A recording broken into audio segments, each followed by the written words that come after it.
Rita Rich says she saw something horrible while driving through Shehajee last week. A teenaged boy attacking a girl on the road. She called police. I didn't want anything to happen to her. The attack reminded Rita of another young woman, Bernice Rich, who was murdered here in June. Because Bernice had so much to live. She was a happy girl. Rita has a close connection to the murder case.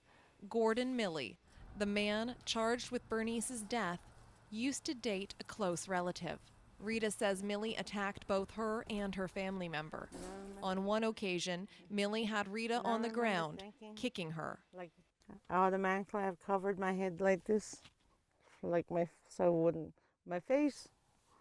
And I was thinking, my God, I'm gonna die trying to save my girl. Milley was convicted of that assault, but Rita says many other charges against him were dropped. He now faces the worst charge, first-degree murder of 21-year-old Bernice Rich. That news shook Rita. I was thinking, oh my God, could have been my girl. Rich's body was found in June in the middle of Shehajee. The community mourned. Yet Rita says violence against women is pervasive here, but hidden. Bruises hide under clothes. Women keep quiet. When it happens out in the open, people need to take notice, she says. Attacks, hitting, kicking, dragging, happen far too often, Rita says. She wants neighbors, women and men, to stop ignoring it. Because when you look the other way, something serious happens. Kate Adach, CBC News, Shehajee. 30-year-old Gordon Raymond Milley made his first appearance today in a Happy Valley Goose Bay court. He faces multiple charges, including sexual assault and the first-degree murder of 21-year-old Bernice Rich. Rich's body was found down here in some trees just off of this path which runs between homes in central Shehajee. Of course, the community is still in shock with the news of this tragedy. Rich was from Nawashish. Her life wasn't easy. She lost her mom tragically about 2 years ago and had been working at Voisey's Bay as a housekeeper. But her family says she kept her sense of humor, was always joking around, and she had plans for her future. She enjoyed her life, and she was planning to go to school this fall. She all made her arrangement. She was very happy to go to school, and she always comes to my office in Voisey's Bay and tells me, I can't wait to go back to school. I mean, I can't imagine that she was gone and she was taken away to life. She's a good person, that's all.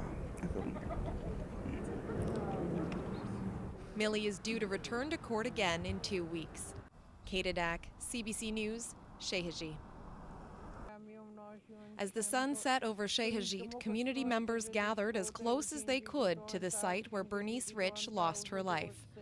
The 21-year-old's body was found Friday among trees near homes. She was from Nawashish, but had close connections in Shehajee. She was a great person.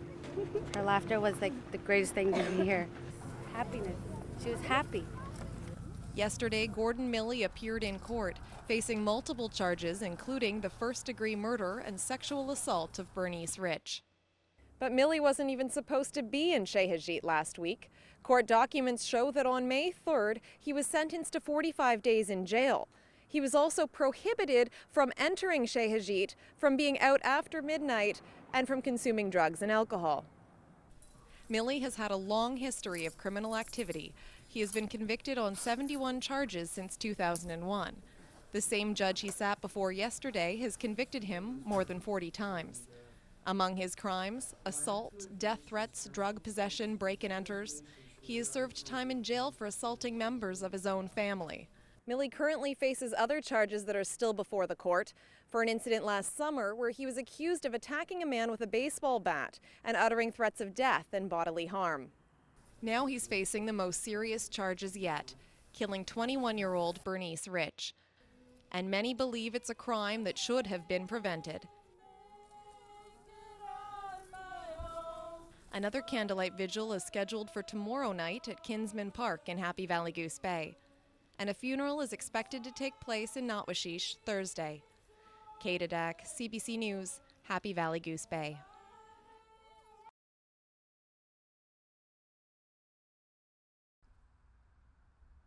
Emily McNaught is preparing for a vigil to honor Bernice Rich. She's frustrated, believes Rich's death could have been prevented. And it's not fair. I don't think it's not fair, period. 30-year-old Gordon Milley is accused of killing Rich. He's been in and out of the court system and now faces multiple charges, including the first-degree murder and sexual assault of the 21-year-old Rich. He's also charged with breaching court orders. He had been on probation and was required to stay away from Shehajit. He should not have been in the community the night Rich died. The fact that he could so easily break court orders concerns many, like McNaught. To me, that's not justice. It should have been prevented. Like I also have brothers that were in that situation before, and I almost came to the point where they could have murdered someone themselves, but there was always a lookout and watch out for men like him, you know? This has happened before with a different man and a different woman. In 2009, Levi Agek broke his probation orders. He was from Nain and was supposed to check in with officers there, but went to Toronto and murdered a woman in her 20s. Juliana Piogi was Rich's cousin. She lives in Notwashish and was outraged to learn that Millie had been banned from entering Shehajit the night she lost her cousin. It just made me mad. How could nobody not know he wasn't allowed to be there, and why didn't they report it if they knew he was in there in the first place? Piogi organized a rally in Notwashish Monday to honor her cousin and to condemn violence. In Happy Valley Goose Bay, McNaught is looking forward to filling Kinsman Park tonight to grieve the loss of Rich, speak out about violence against women, and what she says is an unfair judicial system. It wasn't fair at all. It wasn't something that could have been prevented, like we said. Kate Adach, CBC News, Happy Valley Goose Bay. Come home, it's supper time. They desperately want her home, so they gathered here, her old stomping grounds, the place of her youth, to pray for their friend and neighbor, Loretta Saunders, and her family, while the RCMP continues to investigate. The St. Mary's University student was last seen in Halifax on February 13. Days later, her car was found near Windsor, Ontario. Police have charged her roommates with theft and fraud, but Saunders remains missing. We have to get the word out there. Back in Labrador, people here have felt limited by what they can do from a distance. Online and here on the ground, they want to show support to Saunders and her family. Some who are now in Happy Valley Goose Bay but couldn't bring themselves to come to the vigil.